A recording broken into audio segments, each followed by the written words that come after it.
Hola chicos. Antes de empezar la historia de hoy, solo un pequeño favor. Más del 90% de nuestros espectadores no están suscritos a nuestro canal. Por favor, suscríbanse para no perderse ninguna historia impactante e interesante. Vamos a comenzar la historia de hoy. Todo comenzó con una mirada que no debía durar más de un segundo.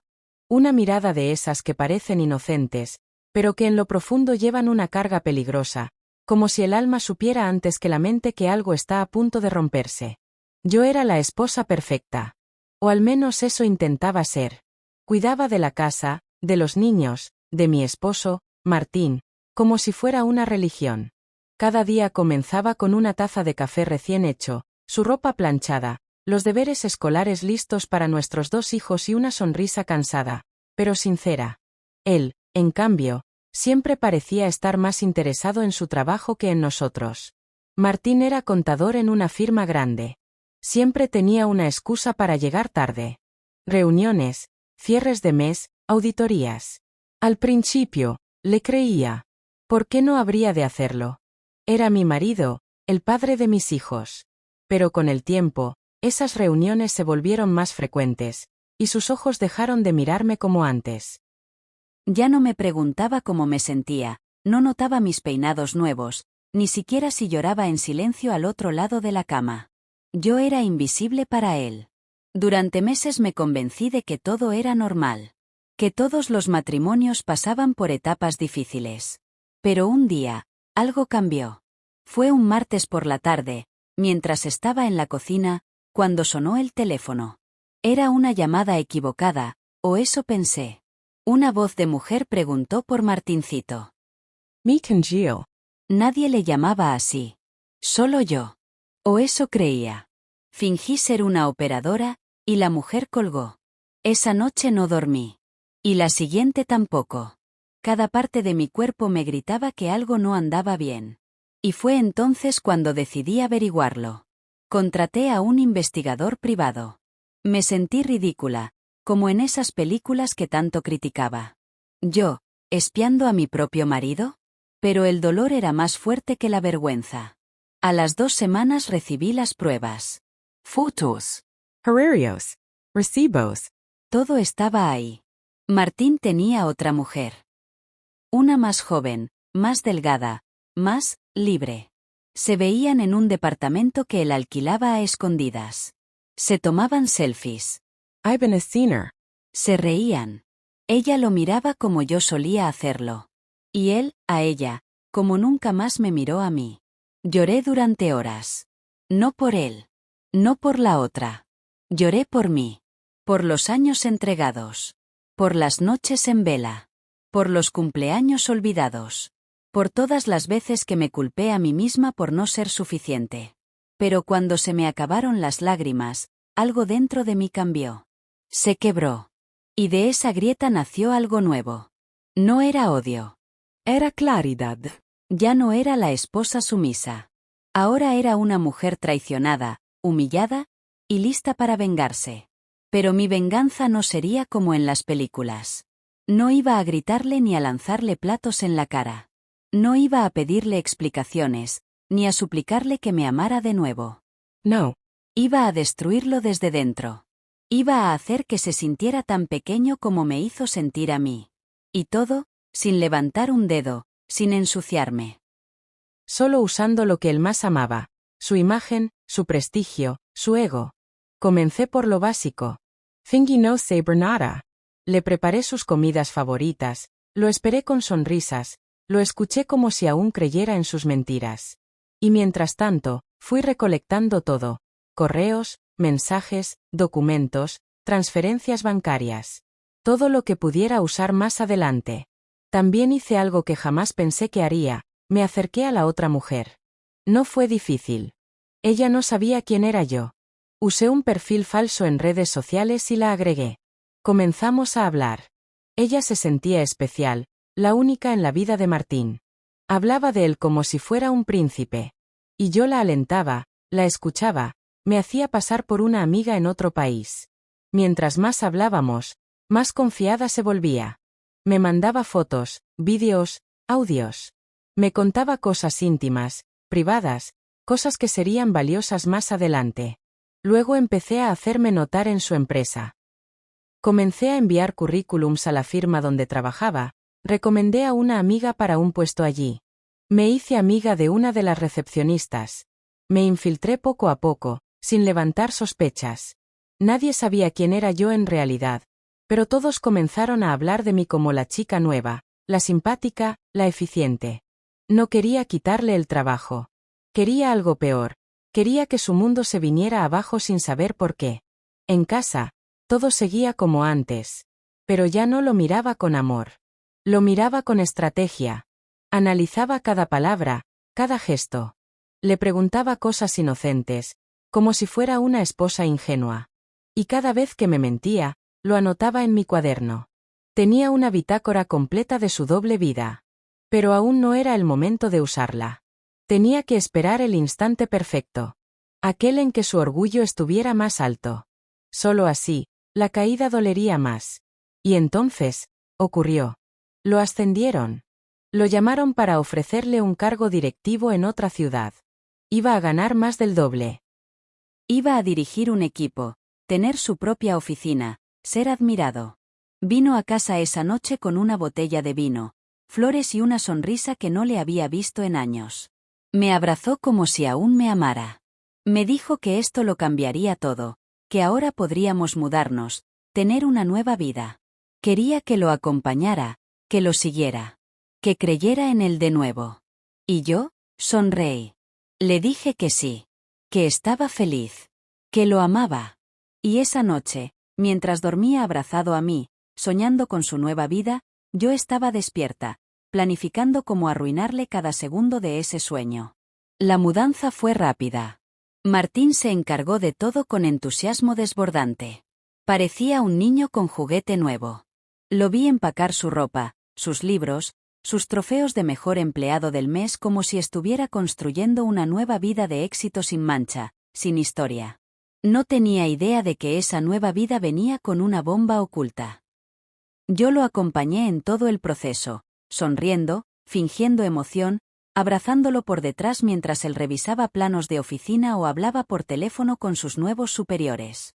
Yo era la esposa modelo otra vez, pero esta vez, no por amor, por estrategia. Al llegar a la nueva ciudad, me hice cargo del montaje de la casa. Todo quedó perfecto, los muebles, las cortinas, los detalles. Martín me lo agradecía con besos, con gestos de cariño que parecían tan vacíos, tan falsos ahora que yo conocía su otra cara. Pero yo los aceptaba. Incluso llegué a escribirle una nota romántica y se la dejé en su maletín. Estoy orgullosa de ti. Siempre tuya. Mentira tras mentira, él se sumergía más en la red que yo estaba tejiendo. Mientras él comenzaba en su nuevo puesto, yo me dedicaba a conocer la ciudad.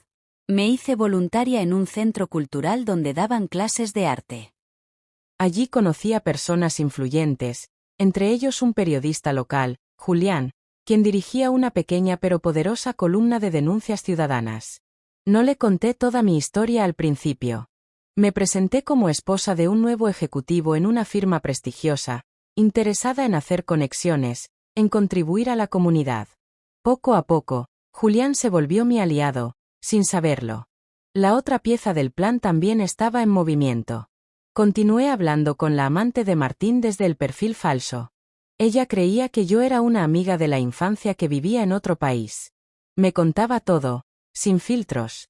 Me mandaba pantallazos, audios, incluso vídeos en los que aparecían juntos en momentos íntimos, aunque nada explícito. Solo los dos besándose, abrazándose, riendo en hoteles o restaurantes. Guardé cada archivo, cada palabra. Era oro.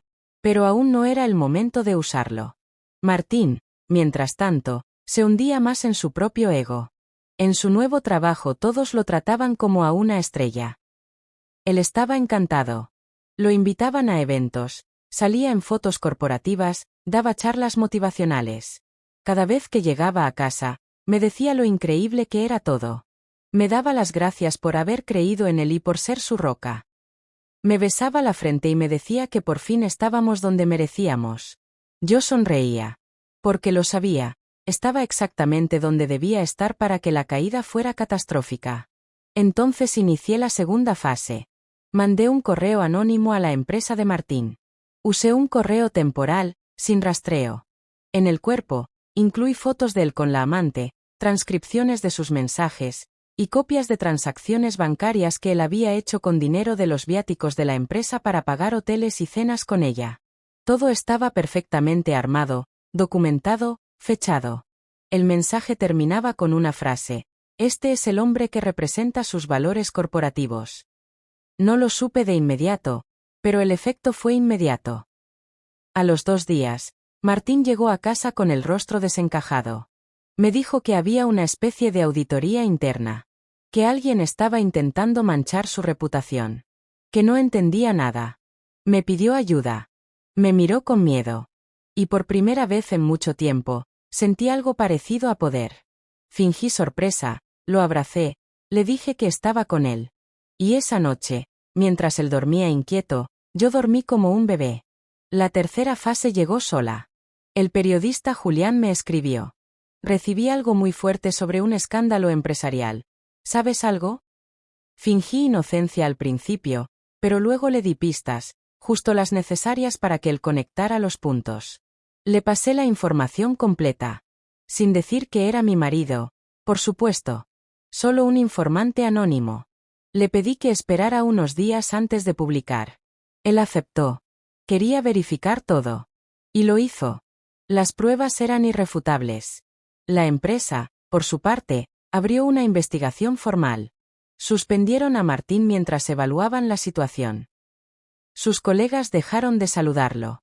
Los rumores se esparcieron como pólvora. Y entonces Julián publicó el artículo. En portada. Con fotos. Sin nombres completos, pero con suficientes detalles para que todos en la ciudad supieran de quién se trataba. Martín colapsó. Me dijo que todo era un montaje. Que lo estaban saboteando.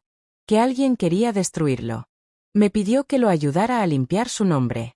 Yo le respondí: tal vez deberías decirle la verdad a tu amante. Ella sí confía en ti, ¿no? El silencio que siguió fue eterno. Él me miró como si me viera por primera vez. Como si por fin entendiera que todo estaba conectado. Quiso hablar, pero no pudo. Se le trabó la garganta. Quise llorar en ese momento, pero no por dolor. Por justicia. Me lo merecía. Y también merecía ver su mundo desmoronarse como el mío se desmoronó cuando descubrí su traición. La amante, al verse mencionada indirectamente en el artículo, lo dejó. Le bloqueó las llamadas, los mensajes, todo. Su reputación estaba arruinada. Su contrato fue rescindido. Le exigieron devolver parte del dinero. No lo encarcelaron porque no había delito formal, pero quedó marcado. Nadie quería contratarlo. Nadie quería estar cerca de él. La nueva ciudad se volvió un infierno. Y yo lo acompañé durante todo ese proceso. Como la esposa que nunca se fue. Como la mujer que él pensó que podía manipular eternamente. ¿Y sabes qué fue lo mejor?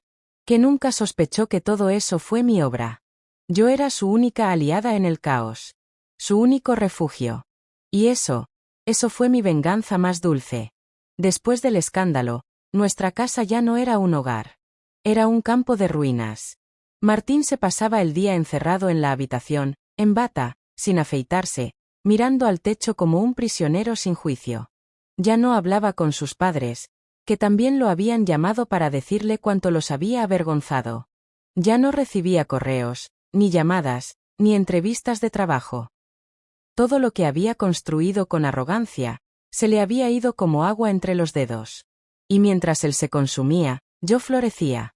Había vuelto a estudiar en línea, me había hecho una red de amigas, retomé mi independencia financiera y emocional.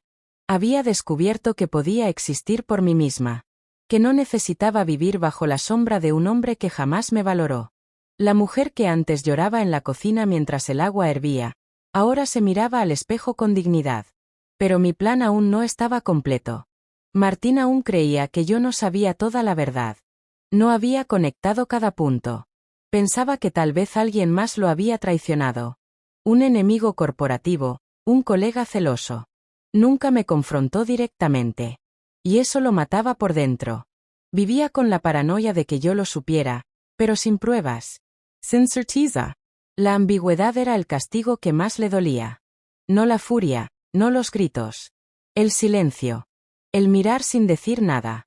Yo era su espejo y, en mí, solo veía sus errores reflejados. Fue entonces cuando le pedí el divorcio. Lo hice con una carta, corta y precisa. Nada dramática. Solo decía que merecía una vida mejor, y que ya no podía seguir fingiendo que éramos una familia. Se la dejé en la mesa junto a un café, como él solía hacerlo cuando fingía que se preocupaba. Esa mañana, cuando la leyó, bajó las escaleras con los ojos rojos y la voz rota. Me preguntó si había otra persona. Mire. ¡Qué ironía! Él, el infiel, preguntando si yo lo estaba traicionando. Le dije que no. Que lo único que tenía ahora era dignidad. Y eso era más que suficiente. El divorcio fue rápido. Él no tenía fuerzas para discutir. Aceptó los términos, me dejó la casa, una pensión básica, y se fue a vivir a una habitación alquilada en las afueras de la ciudad. Perdió todo, su reputación, su dinero, su estatus, su familia, su amante, y finalmente, a mí. Pero mi historia no terminó ahí. Un año después, me llamaron para participar en una conferencia sobre mujeres resilientes. Me habían leído en un blog donde compartí mi experiencia, sin nombres, por supuesto, y querían que hablara sobre cómo había superado una infidelidad sin perderme a mí misma. Al principio dudé, pero luego lo entendí. Contar mi historia no era una venganza. Era una forma de liberar a otras mujeres. Demostrar que no hay que romper platos ni gritar para hacer justicia. Que la inteligencia, la paciencia y la estrategia pueden ser más devastadoras que cualquier escándalo. Ese día, frente a más de 100 mujeres, conté todo.